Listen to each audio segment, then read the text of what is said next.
Sobat CDIA, tanggal 14 Februari tahun 2024 kita akan menyelenggarakan pemilih serentak. Di situ kita akan memilih presiden, wakil presiden, anggota DPR RI, DPRD provinsi dan DPRD kabupaten kota, serta DPD atau Dewan Perwakilan Daerah.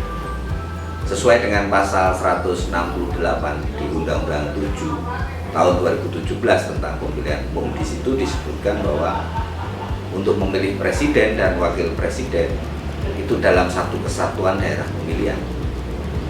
Kemudian di ayat 2-nya juga disebutkan untuk memilih anggota DPR RI, DPRD provinsi dan DPRD kabupaten kota menggunakan sistem proporsional terbuka. Nah, sedangkan untuk DPD menggunakan sistem distrik berwakil rakyat. Nah, pada kesempatan ini kami akan mencoba mengulas sedikit tentang sistem proporsional terbuka. Pemilu yang sudah kita lakukan sejak tahun 1955, pemilu Orde Baru dan pemilu 99, itu kita selama ini menggunakan sistem proportional representation.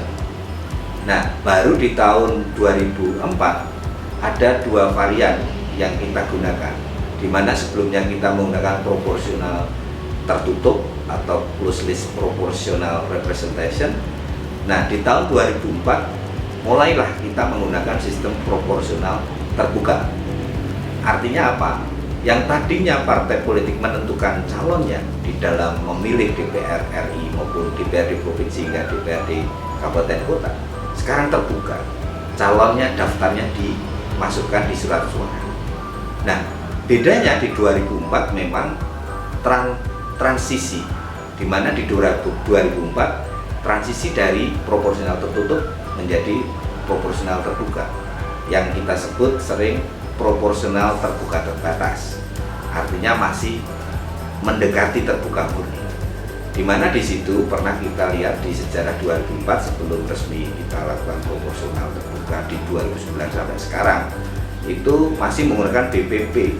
Daftarnya masih dari partai, nomor urutnya, tetapi dari calon yang memang peroleh suara terbanyak bisa memenuhi 100% BPP, dia otomatis jadi meskipun nomor urutnya tidak di nomor atas. Nah, di 2009 hingga sekarang proporsional terbukanya murni, artinya sudah 100%, sehingga pemilih bisa memilih calon dengan nama calon pemilih sesuai preferensinya.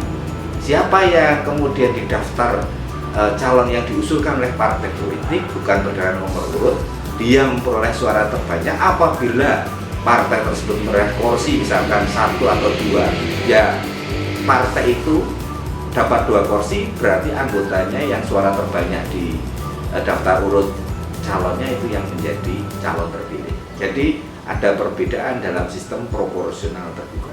Selain itu, arti sistem proporsional terbuka itu juga berimbang atau proporsional. Perolehan kursi itu sebanding dengan perolehan suara, atau sebaliknya perolehan suara partai politik itu sebanding dengan kursi yang diperoleh. Misalkan partai politik A mendapatkan 20% kursi, otomatis suaranya sebanding dengan kursi yang diperoleh, atau sebaliknya memperoleh suara 20%, kursinya tentu proporsional 20%. Nah, di 2024 akan sama jika Undang-Undang 7 2017 tidak mengalami revisi. Tentu kita akan menggunakan sistem proporsional terbuka, sehingga pemilih bisa memilih calon sesuai daftar yang terbuka, bukan berdasarkan nomor urut. Kalau di dalam sistem tertutup memilih partai, kalau sistem daftar terbuka memilih calon. Nah, tinggal nanti partai memperoleh kursi atau tidak. Kalau partai memperoleh kursi, ya berarti kita hitung di dalam partai itu daftar calon yang memperoleh suara terbanyak di dalam daerah pemilihan tertentu, itulah yang kemudian jadi calon terpilih. Kira-kira itu sedikit gambaran tentang sistem proporsional terbuka dibandingkan dengan sistem proporsional tertutup yang hanya menggunakan daftar urut partai dan ditentukan oleh partai politik.